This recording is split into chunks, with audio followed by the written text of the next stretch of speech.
एसुक्लेस के बारे में जानेंगे। इसे होस्ट चेस्टनट से भी जाना जाता है। इसके प्लांट ऐसे हैं।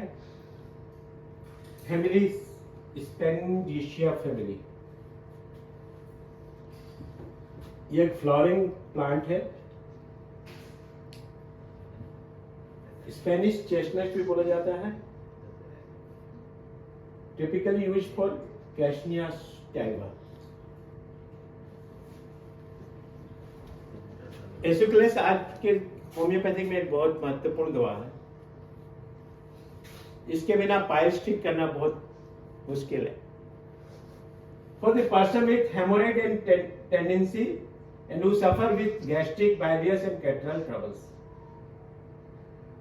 ये प्राय इसके सारे ब्लीडिंग वाले पाइल्स जो कि गैस्ट्रिक एंड एसिडिटी के साथ में रहता है, तब हमें एसुक्लेस पर ध्यान देना चाहिए। Mental general, despondent, gloomy, very irritable, loses temper easily, gain control slowly, miserably cross, निराशाजनक, दुखी, बहुत चिड़चिड़ापन, आसानी से गुस्सा हो जाता है, धीरे धीरे अपने नियंत्रण हासिल करता है, बहुत ही जिद्दीपन, obstinate.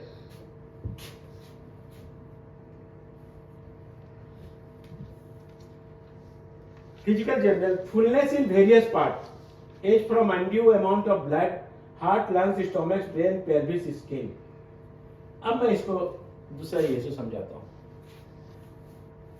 Fullness of various part, as from undue amount of blood, तो ये वेरिकोस वेन में भी फुलनेस ऑफ ब्लड, खून भरा हुआ अगर दिख रहा है आपको, वेन उठा उठा दिख रहा है, जहां ब्लड की सर्कुलेशन रुकावट है, हम एसुक्लेस वहां सोच सकते हैं।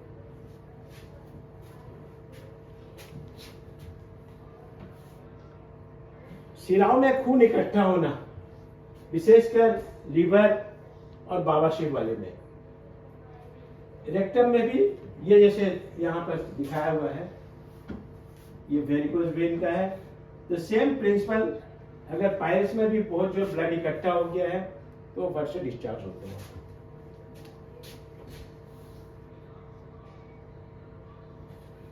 Secondly, mucous membrane of the mouth, throat, rectum are swelling, burn, feel dry and raw.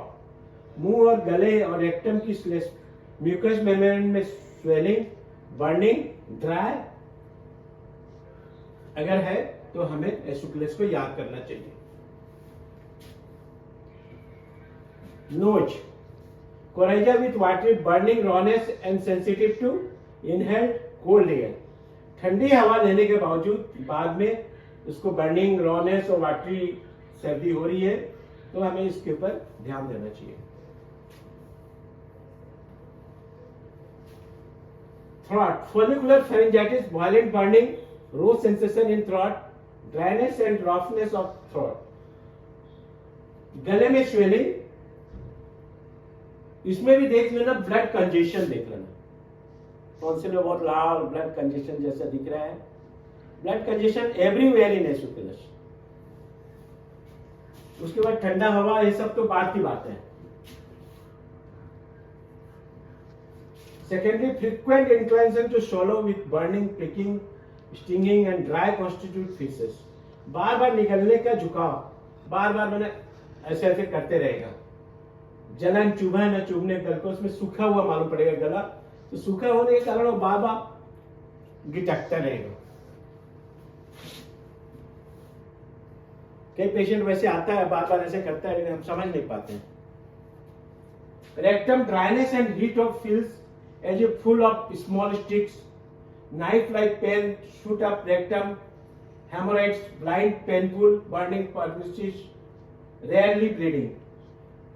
Rectum पूरा ड्राइनेस, गर्म महसूस होना, ऐसा महसूस होता है कि मानो कि छोटी हाथ कांटों से भरा हुआ है, कील से भरा हुआ है।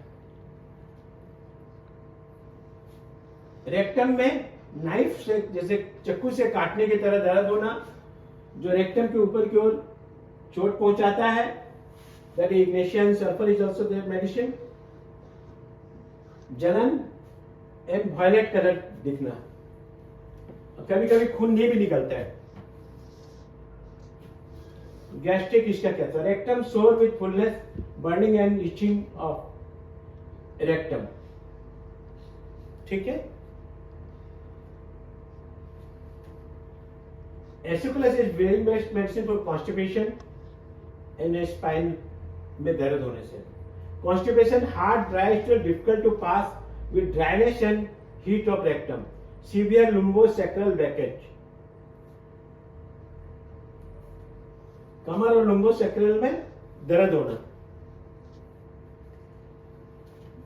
Stool followed by fullness of rectum, intense pain in the anus for hours. इसके पेशेंट जो आते हैं ना, पूरे मेरे पूरे दस्त भरे हुए हैं परंतु निकलता नहीं है, रेक्टम हैवीनेस है परंतु स्टूल आउट नहीं हो रहा है, और उसको काफी देरी तक वो बैठे रहता है कि स्टूल होगा बोल करके। Female reproductive system, prolapse of uterus and actually dark leukorrhea with lumbosacral breakage and great fatigue from walking. Uterus पूरा बाहर आ जाना, prolapse of uterus, one of the good medicines। और जहां चलने से बहुत ज्यादा थकावट मालूम पड़ना। Back, severe dull backache in lumbosacral articulation, more of the less constant affective sacrum and hips। lumbosacral region में काफी दर्द जो नीचे जांघों तक का असर देता है।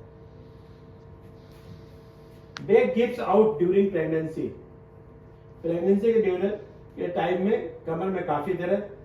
प्रोलैप्स, ल्यूकेरिया व्हेन वॉकिंग और stopping, must sit on the lie down. चलते और झुकते समय हमेशा वो बाध्य होकर एक जगह बैठ जाएगा या लेट जाएगा। तो प्रेगनेंसी के दौरान प्रोलैप्स ऑफ यूटेरस में भी रहता है। पीठ में भारीपन और लंगड़ापन महसूस होना, sensation of heaviness and lameness in the back. Neuro system, paralytic feeling in arms, legs and spine, हाथों में, पैरों में, रीढ़ में लकवा जैसा प्रतीत होना।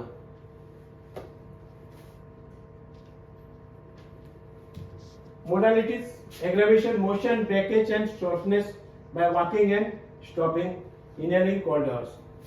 मतलब मोशन से कमर दर्द वगैरह बढ़ जाता है। Relation, Aloes colocynth, Ignatia Collinsonia, Ignatia, muriatic acid, Nux, sulphur in haemorrhoids. After Collinsonia has important piles, Aesculus ओवन क्योर। अगर कोलोनसिनिया अगर क्योर नहीं कर सका तो एसिकुलस इसको ठीक कर देता है। Useful after Nux and sulphur has improved but failed to cure.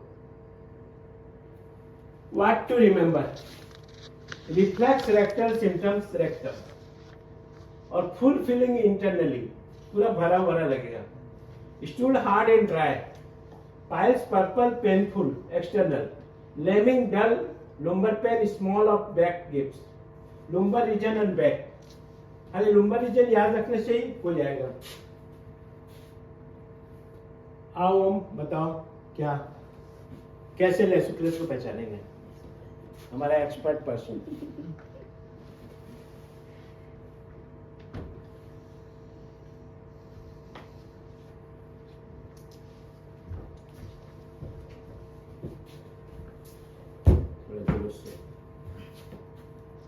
Aesculus में जो भी पैथोलॉजिकल कंडीशन है वो वेनस कंजेशन, फिर वो रेक्टम में हो या पैर में हो, तो वेरिकोसिस रेक्टम में या फिर पैर में भी हो तो उसमें हम एस्कुलस यूज कर सकते हैं, क्योंकि उसमें पूरा का पूरा वेनस कंजेशन रहता है।